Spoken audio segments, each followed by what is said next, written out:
भाई हम हिंदू लोग सिख समाज को आज भी अपने सिर आदर लगाते हैं, बिल्कुल हमारे बड़े भाई मानते हैं, गुरुओं को हम मानते हैं। इतने सिख लोग गुरुद्वारे में नहीं जाते होंगे जितने हम हिंदू लोग गुरुद्वारे में जाते हैं। आपको डेट बताता हूँ, 7 नवंबर को भाई मती दास को मारा गया, 8 नवंबर को भाई सती दास को, और 9 नवंबर को भाई दयाला सिंह को दिया। और जो गुरु तेग बहादुर, एक मिनट, जो गुरु तेग बहादुर का शीश ले जाने वाले थे वो दैया थे, दैया। मैं हूँ राजेश भसीन और इस वक्त मैं खड़ा हूँ दिल्ली के दिल कनॉट प्लेस के अंदर। अभी मेरे साथ 2 भाई खड़े हैं जी। सबसे पहले मैं आपका नाम जानना चाहूँ, मैं आपका नाम जानना, मोहित मेहरा है। मोहित मेहरा जी, ठीक है। अभी कुछ मैंने देखा आप लोगों के बीच में कुछ खालिस्तान की बात हो रही थी, चलो करो। और आप खालिस्तान की कहते, खालिस्तान का समर्थन कर रहे थे या नहीं कर रहे थे मुझे नहीं मालूम, लेकिन क्या ऐसा जरूरी है कि खालिस्तान क्यों आवश्यक है? खालिस्तान की कोई आवश्यकता नहीं है, ठीक है जी। खालिस्तान का मतलब पूछा था उसने, मैंने उसको खालिस्तान का मतलब बताया। अब वो खालिस्तान के मतलब को क्या लेके गया और 10 बंदे इकट्ठे कर लिए, ऐसा नहीं होता। उसने पूछा खालिस्तान का मतलब क्या है, मैंने आप बताइए क्या मतलब? खालिस्तान का मतलब है खालिस चीज, शुद्ध चीज, जहाँ पे रेप ना हो, जहाँ पे गंदगी ना हो, जहाँ पे कोई करप्शन ना हो, ये चीज, ठीक है। उसने बोला वो तो पाकिस्तान का भी है, और पाक का मतलब है पाकिस्तान। हर चीज परफेक्ट नहीं हो सकती। आप खालिस्तान कौन से स्थान पे मांगना चाहते हैं? मैं आपको बता दूं, गुरु नानक देव जी का पंजा साहब जो पाकिस्तान के अंदर है, करतारपुर कॉरिडोर पाकिस्तान के अंदर है। एक मिनट बात सुन लीजिए आप। ननकाना साहब, जहां गुरु नानक देव आपके पहले सिख गुरु हैं जिनको आप मानते हैं, गुरु नानक देव, ठीक है, वो भी जो आज का मौजूदा पाकिस्तान है वहां पर पैदा हुआ। तो आप खालिस्तान की मांग या भारत में क्यों करते हैं, पाकिस्तान में क्यों नहीं करते? मैंने खालिस्तान की मांग कब की? लेकिन जो आपके आंदोलनकारी है, जो अपने आप को कहते हैं हम खालिस्तानी हैं, आंदोलनकारी भाई साहब, आप समझिए ना, आप खालिस्तान में शुद्ध, पंजाब आप बता रहे हैं शुद्ध मुझे खालिस्तान नहीं, आप ये बताएं। सुनिए, हो सकता है यहाँ किसी भाई से ये मिसकंफ्यूजन हुआ हो, जो भाई ने कहा हो। पहली बात तो खालिस्तान शब्द आज तक गुरुओं का कहा हुआ शब्द है ही नहीं, वो शब्द है खालसा पंथ। सुनिए, खालिस्तान तोड़ मरोड़ के इंटरनेशनल एजेंडे के तहत एक शब्द बनाया गया है, बिल्कुल ठीक है, ये भी ये मानते हैं। और आज जो पंजाब की सरकार है वो वहां पे इतनी अराजकता फैला रही है कि यही युवा जब बताएंगे, पंजाब के युवा नशे में चूर है। 6 बजे के बाद जो हमारे यहाँ कहते थे ना, चिड़िया नाल बज लड़ावा, एक नाल 1.25 लाख लड़ावा, ता गुरु गोविंद सिंह नाम का, वो 6 बजे के बाद घर से निकलने में आज डर रहे हैं। ऐसा केजरीवाल ने वहां माहौल कर दिया है। मांगता था दिल्ली की पुलिस अपने हाथों में, पंजाब पुलिस के हाथ में दिया। बात तो कह रहे केजरीवाल ने कर दिया। सन 83 और 84 में का केजरीवाल था भाई साहब, उसी इंदिरा गांधी की राह पे चल रहा है। इंदिरा गांधी ने ये तो बात स्पष्ट उन्होंने कही थी, जो इसके ब्लू स्टार के ऑपरेशन करने वाले थे, नेतृत्व करने वाले, उन्होंने साफ ये बताया था कि भाई इंदिरा गांधी ने कैसे उन सन 1980 से और 84 तक भिंडरा वाले को पहले संरक्षण दिया, और फिर जब बात उसके हाथ से निकल गई तब ब्लू स्टार ऑपरेशन कराना पड़ा है। ये बात तो खुद आई है मीडिया में। तो इंदिरा गांधी ने जो आग लगाई थी उसी की आग में खुद झुलस गई। अब वही आ गया केजरीवाल लगा रहा है। केजरीवाल नहीं, केजरीवाल बवाल ही है, ये बवाल ही है, ये केजरी बवाल ही है। इसने पंजाब में इतना बड़ा बवाल पैदा कर दिया है कि एक सच्चे भाई जो जानते हैं कि हिंदू और सिख कभी अलग नहीं हो सकते, वो एक ही परिवार के लोग हैं, ठीक है, लेकिन और ये भी जानते हैं कि हिंदुस्तान और हिंदू राष्ट्र में रहकर ही मानवता को संरक्षण है। अन्यथा ये जानते हैं अभी अफगानिस्तान में गुरुद्वारे में बम फटा। आपकी बात सुन ली, मैं इनसे भी पूछना चाहता हूँ, आप ये बताइए, आप एक मिनट वीर जी मेरी बात सुनिए। आपको अगर सिखों का इतिहास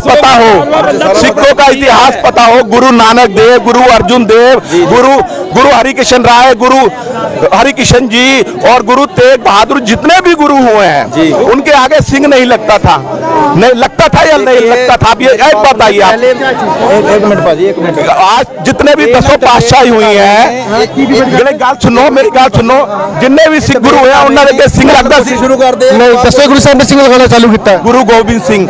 उस तो पहले की सी प्रथा पंजाब अंदर की प्रथा, मतलब जिन्ने परिवार का जो बड़ा बेटा होगा वो गुरु गोबिंद सिंह की सेना में जाएगा, वो सरदार कहलाएगा। तो हिंदू और सिख अलग कहां से होगा? आतम तरह की रक्षा के लिए बंद हुआ, बिल्कुल हुआ। लेकिन आज तो खालिस्तान की मांग कर रहे हैं। खालिस्तान की मांग देखो ना, खालिस्तान की मांग होनी चाहिए, हिंदू राष्ट्र की मांग होनी चाहिए। बात है कि एक स्वतंत्र भारत है, बाद में कॉम्बिनेशन जो सब रहना चाहिए। मैं आपको हिंदू राष्ट्र की बात प्रयास हूँ, मैं खालिस्तान की मांग नहीं करता, मैं खालिस्तान की मांग नहीं करता, लेकिन ये है कि मैं हिंदू राष्ट्र का भी सपोर्ट नहीं करता। मैं आपको जवाब देता हूँ, आपको हिंदू राष्ट्र क्यों आवश्यक है। देखिए सुनिए, जितने सनातन एक ये विशाल ये पीपल का पेड़ है, इसकी जितनी शाखाएं हैं, चाहे वो जैन हो, बौद्ध हो, सिख हो, सब यहीं से निकले हुए हैं। क्या मुस्लिम अरब कंट्री से आया, अरब कहते हैं कि सब मुस्लिम बना दें। आप मृत्यु के बाद जलाते हैं, शव को दफनाते हैं, आप जलाते हैं, हमारे में कोई कंपल्सरी की जलाना है। मैं आपको बता दूं, आपको अगर बात पता कि उसे जलाते हैं तो ये आपको गलतफहमी है। हम जला भी सकते हैं, दफना भी सकते हैं। मेरा ताया जी सीखते हैं, मैं आपको बता रहा हूँ। मैं पूछे ज्ञानी रहे हमारे फैमिली में सर, मेरी सुखान वाले दे दिया, गुरु नानक देव दे दी।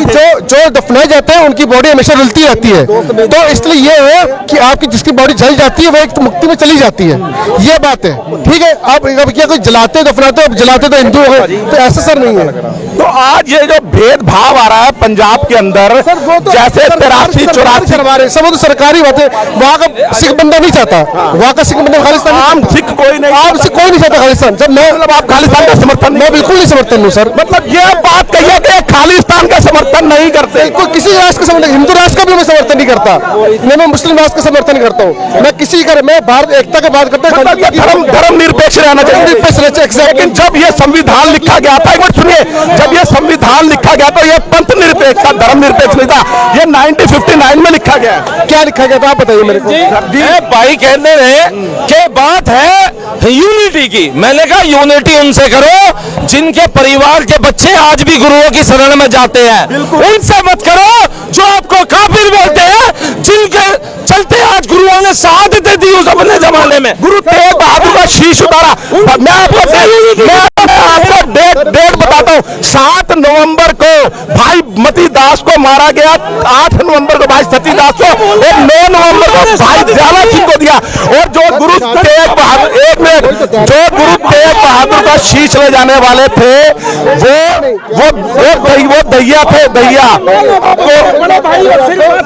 सर देखो, धर्म पे वो ना करो, एकता की बात करो। हम सब बॉर्डर पे खड़े रहते जाने तेली में, लेकिन ये बात नहीं कि हम लोग ये गोविंद सिंह जी ने एक बात कही थी।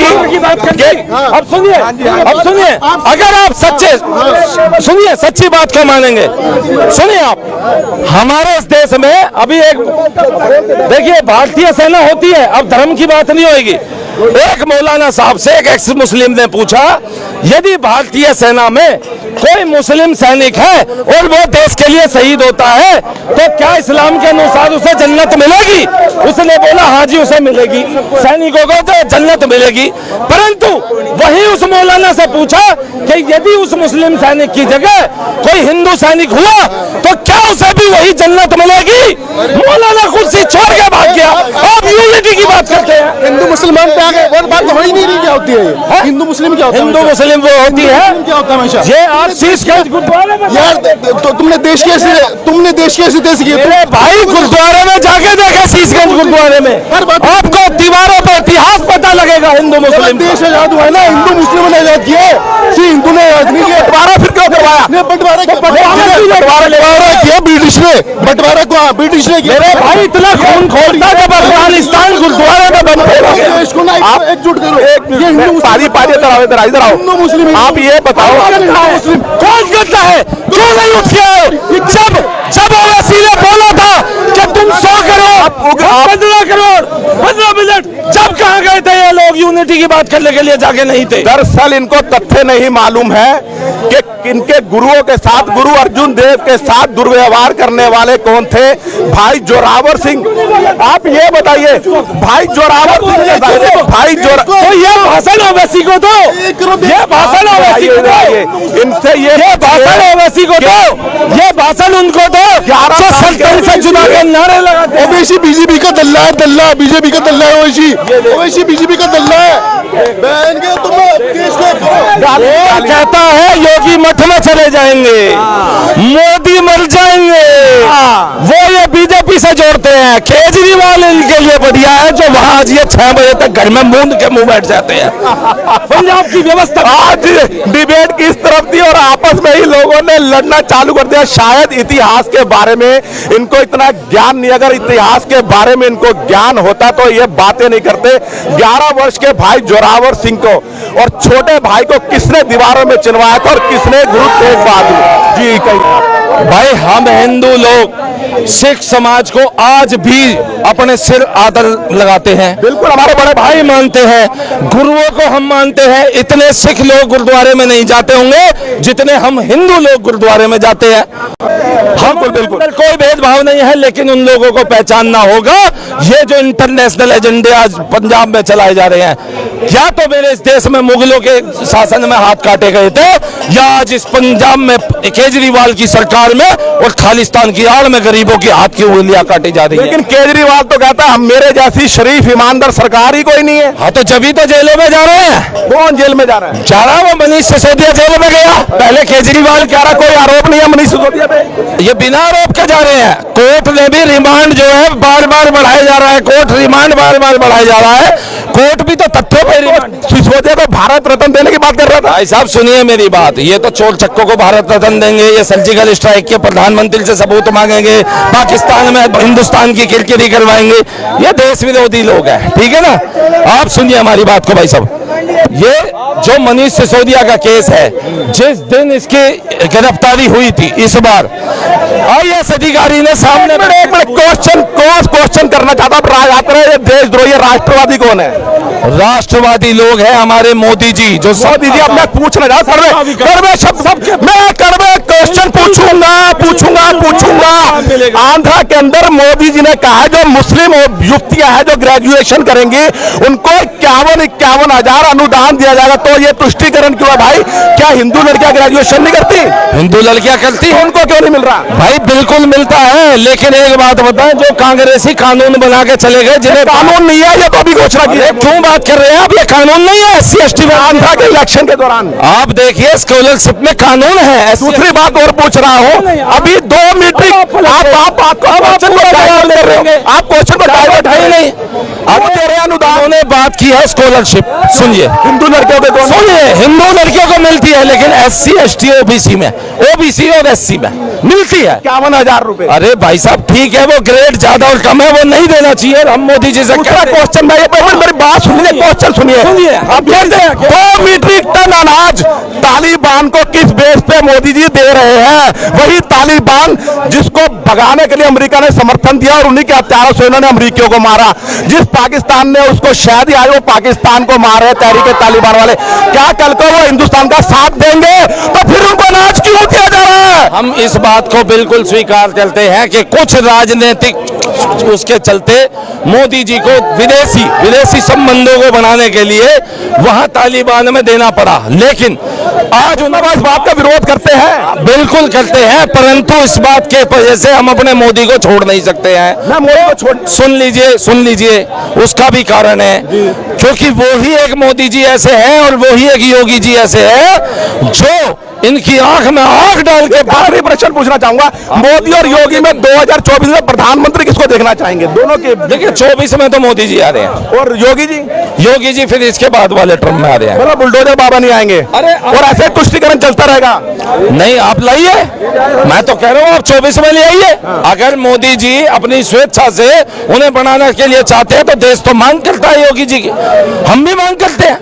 हम इसमें बिल्कुल स्पष्ट है, राजनेताओं का तुष्टिकरण हो सकता है, हम नॉर्मल व्यक्ति हैं, हमारा कोई तुष्टिकरण नहीं है। यदि आप मुसलमानों को बढ़ावा देते हैं तो हम सोचते हैं एक बार को आप सबका साथ सबके विकास की बात कहते हैं तो कीजिए, परंतु जब तुर्की में आप देखे आते हैं और बाद में तुर्की UN में जाके पाकिस्तान का फिर से समर्थन कर देता है और वापस पीठ पर जो है कोई वार कर देता है, तो उससे आपको भी झटका लगता है। ये मालूम है पीठ में छुरी मारते हैं, फिर तालिबान को राशन, इस बात का जवाब नहीं दिया आपने मेरे को। तालिबान को राशन क्यों? भाई साहब हम आपको वही जवाब दे रहे हैं। आज पाकिस्तान भीख मांगता मर गया, लेकिन नाच का एक दाना नहीं गया यहाँ से, ठीक है। बिल्कुल नहीं गया है। अभी तालिबान पाकिस्तान की बजा रहा है, अच्छा, पीछे से घुस घुस के बजा रहा है, वो भारत की नहीं बजाएगा, बजा रहा है। ठीक है, भारत के खिलाफ नहीं खड़ा होगा। सब देख लेंगे, अभी इन्हें आपस में लड़ लड़ के उसको अमेरिका नहीं देख पाए, आप देख लेंगे उसको। अरे भाई साहब क्या बात कर रहे हो, तुम्हें पता है तालिबान का इतिहास? कभी मंगोल रहे, कभी वहाँ कोई रहे, ये कितने रहे हैं वहाँ? उससे पहले तो अफगानिस्तान में बोधिस्ट थे, अरे इस्लाम तो भाई तो वहाँ कभी कोई धर्म स्थायी रूप से नहीं रह पाया, कभी कोई धर्म स्थायी रूप से नहीं रह पाया। अब तो इस्लाम कई 100 वर्षों से। अरे तो भाई 100 वर्षों से आप ये देखो, राज तो अमेरिका का था, अभी तो गए हैं छोड़ के, अभी तो गए हैं छोड़ के अमेरिका, पहले रशिया का था भाई। तो फिर ये तो होता रहा, अब आगे चल के इस बात का आप वो मेरी आगे चल के हिंदुस्तान का राज हो जाएगा। आप वो मेरी बात का जवाब नहीं दे रहे हैं, केवल आप अंधभक्ति वाली बातें कर रहे हैं। नहीं। कई मैं बता रहा हूं, मुख्तार अब्बास नकवी जिसको सांस्कृतिक प्रकोष्ठ का वो बनाया गया, अल्पसंख्यक आयोग का मंत्री बनाया गया, आप इधर आइए जनाब। वहां पर शंकरपुरा विधानसभा में बीजेपी को 2 वोट मिले थे, जहां पर 1700 की तादाद है। तो क्या केवल मुख्तार अब्बास नकवी और उसकी धर्मपत्नी ने वोट दिया था? इसका जवाब तो ये देश के सच्चे मुसलमान दे सकते हैं। जी मेरे साथ खड़े हैं जनाब, पहले अपना नाम बताइए, अपना तारुफ परिचय बताइए। आप अब ये जरूर पूछ भाई साहब पूछ ले दीजिए आप। नहीं मैं पूछ रहा हूँ, आप मेरे आप मेरे को कहने वाले नहीं होते, मैं क्या पूछ रहा हूँ? नहीं ये बताइए, आप ये पूछिए, देखिए ये आप मेरे पे नहीं कर सकते, वो शर्म मैं क्या पूछूंगा? है कौन? मैं कौन है? अरे आप हैं कौन? आप मैं बाद में बात करूँ। कौन आप? अरे कमाल की बात कर रहे हो, क्यों? मैं क्वेश्चन पूछूंगा, मेरा हक अधिकार है।